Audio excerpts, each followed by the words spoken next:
അങ്ങനെ big boss ഹൗസിലെ ഈ വീക്കിലെ എവിഷൻ റൗണ്ട് കഴിഞ്ഞിരിക്കുകയാണ്. റസ്മിനാണ് പുറത്തായിരിക്കുന്നത്. നമുക്കറിയാം റസ്മിൻ ഒരു കോമണറായിട്ട് വന്നതാണ്. കോമണർ എന്ന് പറഞ്ഞ വീട് ഒരു ഫേമസ് ആയിട്ടുള്ള ഒരു സെലിബ്രിറ്റിയോ അല്ലെങ്കിൽ ഒരു യൂട്യൂബർ അങ്ങനെ ഒരു രംഗത്തു നിന്നല്ല, ഒരു കോമണർ എന്നുള്ള രീതിയിൽ വന്ന രണ്ട് പേരിൽ ഒരാളായിരുന്നു. ഒരാൾ നേരത്തെ ഔട്ടായിരുന്നു, ഇപ്പോൾ റസ്മിൻ ഔട്ടായിരിക്കും. നല്ല രീതിയിൽ തന്നെ റസ്മിൻ കളിച്ചിട്ടുണ്ടെന്ന് നമുക്ക് പറയാൻ പറ്റും. റസ്മിൻ ജാസ്മിൻ ഗബ്രി ആ ഒരു കോമുവായിരുന്നു മെയിനായിട്ടുണ്ടായ പ്രശ്നം. കാരണം റസ്മിൻ അതിൽ ഒതുങ്ങിക്കിടന്നതും അതേ തുടർന്ന് റസ്മിന് പിന്നീടുണ്ടായ പ്രശ്നങ്ങളാണ്. ആക്ച്വലി റസ്മിൻ ഒരു നല്ല ഗെയിമർ ആയിരുന്നു എന്ന് ചോദിച്ചാൽ നമുക്ക് അങ്ങനെ പറയാൻ പറ്റില്ല. പക്ഷേ ആൾ അത്യാവശ്യം നല്ല രീതിയിൽ തന്നെ കളിച്ചിട്ടുണ്ട്. റസ്മിൻ ഔട്ടായതിനു ശേഷം ജാസ്മിനും എല്ലാവരോടൊക്കെ ബൈ ബൈ ഒക്കെ പറഞ്ഞ് ഇറങ്ങുന്നുണ്ട്.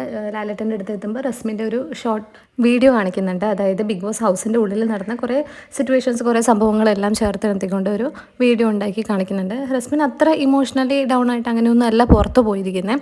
ആൾ അത്യാവശ്യം ഹാപ്പിയായിട്ടെന്ന് നമുക്ക് പറയാൻ പറ്റില്ലെങ്കിലും മാക്സിമം എല്ലാവരോടും നല്ല രീതിയിലൊക്കെ പറഞ്ഞ് എല്ലാം ഇതായിട്ട് പുറത്തു പോകാൻ സാധിച്ചിട്ടുണ്ട്. എന്തായാലും നന്നായിട്ട് കളിക്കാൻ പറ്റുമെന്ന് ലാലേട്ടനും ചോദിക്കുന്നുണ്ട്. അപ്പോൾ പറയുന്നുണ്ട്, ഞാനും ഇങ്ങനെ മറ്റുള്ളവരുടെ സങ്കടം കേട്ട് അതിലൊന്ന് ഇൻവോൾവ് ആയി പോയോ എന്നൊരു ഡൗട്ട് പോലെ റസ്മിനും മനസ്സിലാക്കിയിട്ടുണ്ട്. അത് പിന്നീടാണ് റസ്മിന് മനസ്സിലായെന്നും പറയുന്നുണ്ട്. എനിവേ ഈ ആഴ്ച റസ്മിനാണ് ബിഗ് ബോസ് ഹൗസിൽ നിന്ന് പുറത്തായിരിക്കുന്നത്.